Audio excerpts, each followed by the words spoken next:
Um dos casos mais interessantes da língua portuguesa e mais complicados é o uso dos pronomes demonstrativos este, esta e isto, esse, essa e isso e aquele, aquela e aquilo.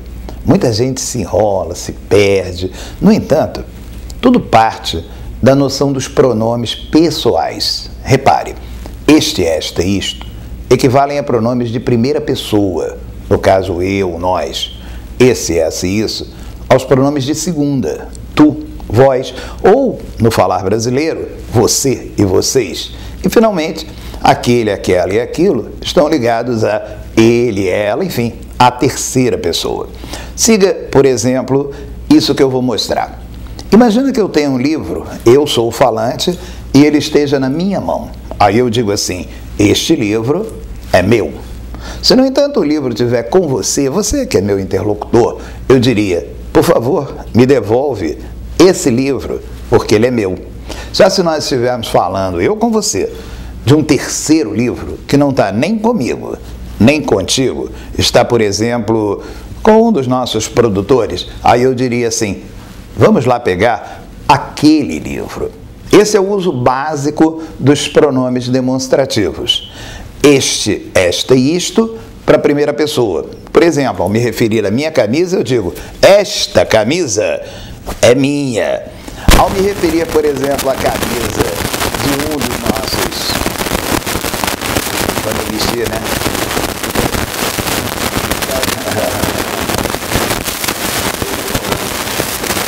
Opa, opa, opa! Cuidado!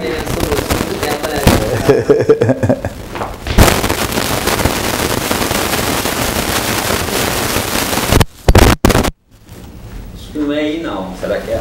Quando o senhor fizer, parece que bate. Tá, mas eu acho que fui eu que bati. Mas eu estava escutando esse defeito aí. É, estava antes. Quando eu bati, mas quando eu bati piorou. Tem alguma coisa acontecendo. Vou ao início novamente? Deixa eu mudar essa.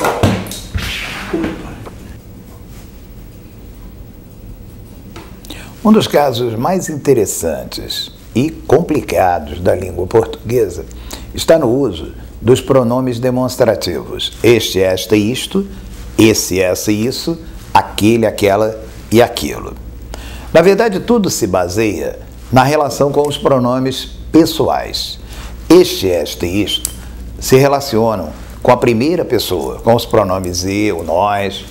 Esse, essa e isso já se relacionam com a segunda pessoa, tu, vós, e no falar brasileiro, com você ou vocês. Finalmente, aquele, aquela e aquilo se relacionam com a terceira pessoa, ele ou ela, a pessoa de quem se fala. Veja nos exemplos. Imagina que eu tenho em minhas mãos um livro, e eu diria então, este livro é meu. Já se o livro estivesse com um de vocês, uma das pessoas com quem eu estou falando, eu diria, por favor, me devolva esse livro, porque ele é meu. Numa terceira opção, se o livro não estivesse nem comigo, nem contigo, estivesse com, por exemplo, um dos nossos produtores, eu diria, por favor, vamos lá pegar aquele livro, porque ele é meu. Não sei se vocês repararam, mas é mais ou menos simples. Veja, a camisa que eu estou usando, eu digo que é esta camisa porque é minha, está comigo. Já ao me referir à sua, eu diria essa camisa. Já ao me referir a uma camisa que não é nem a minha nem a sua, de uma terceira pessoa, eu diria aquela camisa é muito vistosa. Repare que ainda nós temos o uso com relação ao isto, isso e aquilo. Por exemplo, me referindo a algo que estaria aqui, sem que você identifique o que é, na minha mão, eu digo isto aqui é interessante. Já ao me referir a algo que está na sua mão, eu digo isso aí é perigoso. Já ao me referir a algo que não está nem comigo nem com você, eu diria aquilo é muito importante.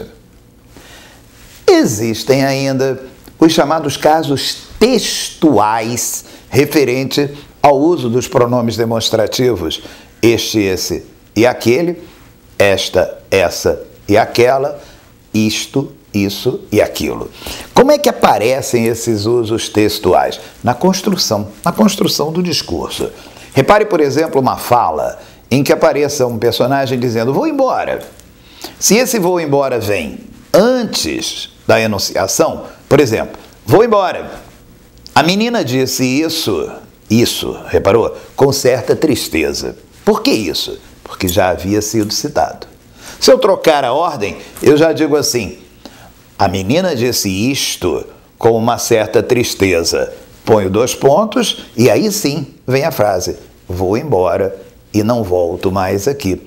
Numa redação, por exemplo, você apresentou várias causas para que algo aconteça. Aí no parágrafo seguinte, você quer retomá-las. Aí você diz: essas causas. Por que essas? Porque já foram citadas. E se elas tiverem sido citadas uns 3 ou 4 parágrafos antes? Aí você diz: aquelas causas. E se você ainda vier a citá-las no parágrafo seguinte? Aí você vai dizer: vamos ver estas causas. E aí sim, começa a enumerá-las. Um outro caso textual interessante é quando você tem, por exemplo, 2 substantivos, o governo e o povo. Aí você monta uma frase e diz assim: o governo e o povo têm anseios que nem sempre são iguais. Aí você quer continuar a frase e quer falar, por exemplo, sobre o governo. O governo privilegia a economia e o povo quer menos impostos. Fica uma repetição desagradável, né? O governo e o povo têm anseios diferentes. Aí você diria: este ou esse. E qual é este ou esse? Aquele que estiver mais próximo. Se você disse o governo e o povo, este ou esse é o povo. Quer menos impostos. E ao me referir àquele que ficou mais longe, viram como eu falei? Aquele. Aquele é o governo. Então a frase fica bem melhor. Reparem só. Governo e povo têm anseios diferentes. Este ou esse quer menos impostos. E aquele, o governo, né, só pensa na economia. Esse é um segundo uso textual. Existe ainda um terceiro. E esse terceiro é muito interessante. É quando você usa o pronome com a intenção de recuperar, às vezes, uma frase inteira. Por exemplo, os professores devem sempre indicar aos seus alunos qual é o critério de aprovação. E isso é fundamental na relação entre eles. Não sei se você reparou. Isso. Por que isso? Porque já foi citado. Aliás, é sempre importante guardar essa máxima. Isso para o que já foi citado. Logo, esse e essa também para o que já foi citado. Este, este e isto para o que ainda vai ser citado. É isso.